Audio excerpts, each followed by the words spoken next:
दोस्तों, भारत के defence minister Rajnath Singh ji के द्वारा कहा गया था कि इंडिजिनस फाइटर जेट इंजन का प्रोडक्शन अगले साल से इंडिया के अंदर होगा।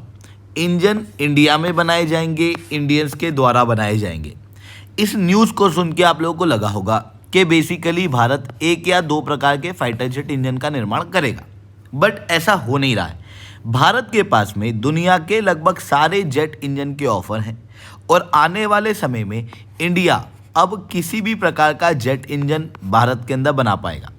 और ये अपने आप में एक बहुत ही बड़ा डेवलपमेंट है, क्योंकि अगर आप देखोगे तो जेट इंजन हर कोई नहीं बना सकता, क्योंकि जेट इंजन के लिए लगभग 3000 छोटे छोटे कंपोनेंट्स होते हैं। उनको 150 डिग्री सेल्सियस के ऊपर मेंटेन करना पड़ता है, जिसके कारण से कोई भी जेट इंजन बनाने के लिए सक्सेसफुल रहा नहीं है। मुश्किल से 4 या 5 कंट्रियां हैं जो इस तरीके का काम करती हैं, बट अब इंडिया के पास में लगभग सारे प्रकार के जेट इंजन को बनाने की क्षमता होगी। क्योंकि रिसेंटली आप लोगों ने देखा होगा, रॉल्स रॉयल्स के सीईओ भारत के प्रधानमंत्री से मिले थे और इस बीच में इन्होंने एक बहुत बड़ा ऑफर दिया। इन्होंने कहा कि they want to make Rolls Royce engine in India, और ये भी साथ में वो कह रहे हैं कि हम को डेवलप करेंगे, मतलब इंडियन इंजीनियर्स का प्रयोग करके इंडिया के साथ में मिलके इंडिया के अंदर इंडिया के लिए ये जेट इंजन डेवलप किया जाए। एंड उसके बाद इन्होंने कहा कि इस जेट इंजन के थ्रस्ट को हम बढ़ा के लगभग 240 किलो न्यूटन तक ले जाना चाहते हैं। पहली चीज़ तो ये हुई। तो दूसरी तरफ आप देख सकते हो, जापान के द्वारा भी IHI XF91 इंजन भारत को ऑफर किया गया था भारत के आमका जेट के लिए। और अगर आप इस जेट इंजन को देखोगे तो ये दुनिया का सबसे पावरफुल जेट इंजन है।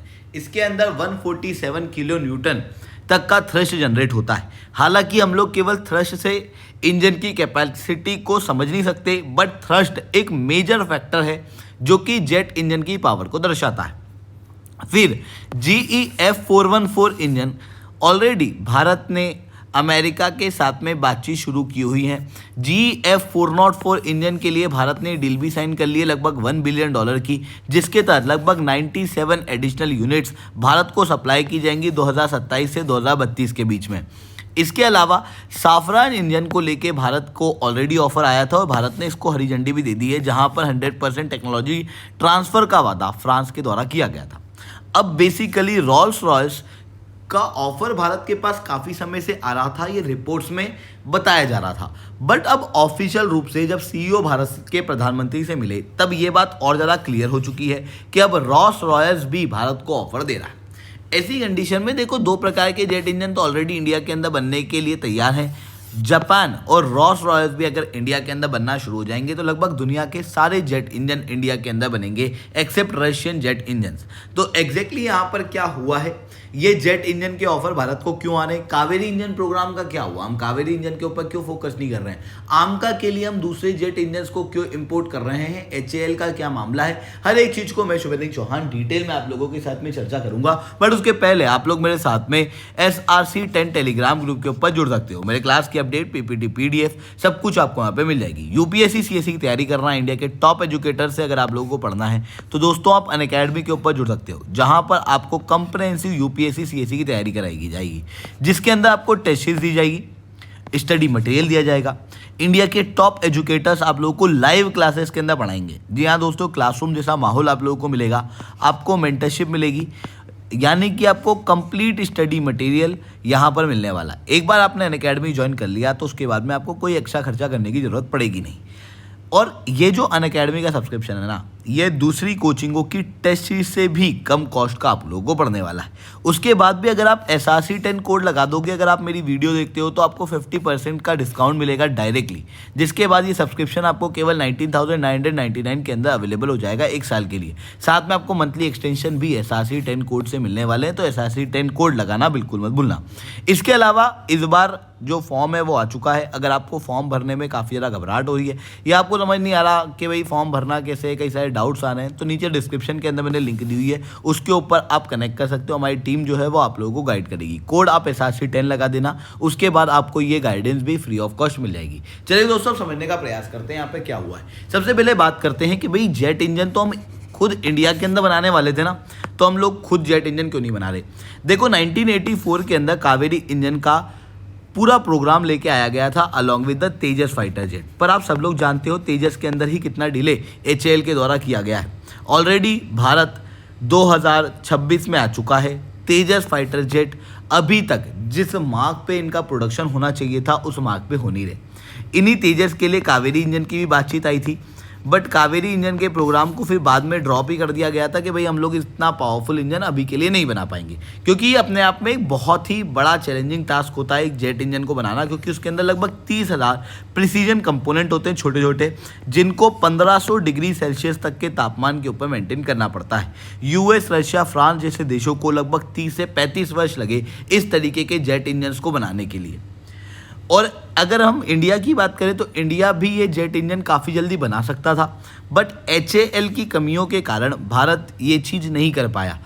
और इसी कारण से आप देख सकते हो अभी HAL को ये कहा गया है कि भाई आप बहुत ओवरबर्डन हो, आप AMCA प्रोजेक्ट से भी बाहर हो जाओ। प्राइवेट सेक्टर को अब AMCA प्रोजेक्ट के अंदर प्रमोट किया जा रहा है।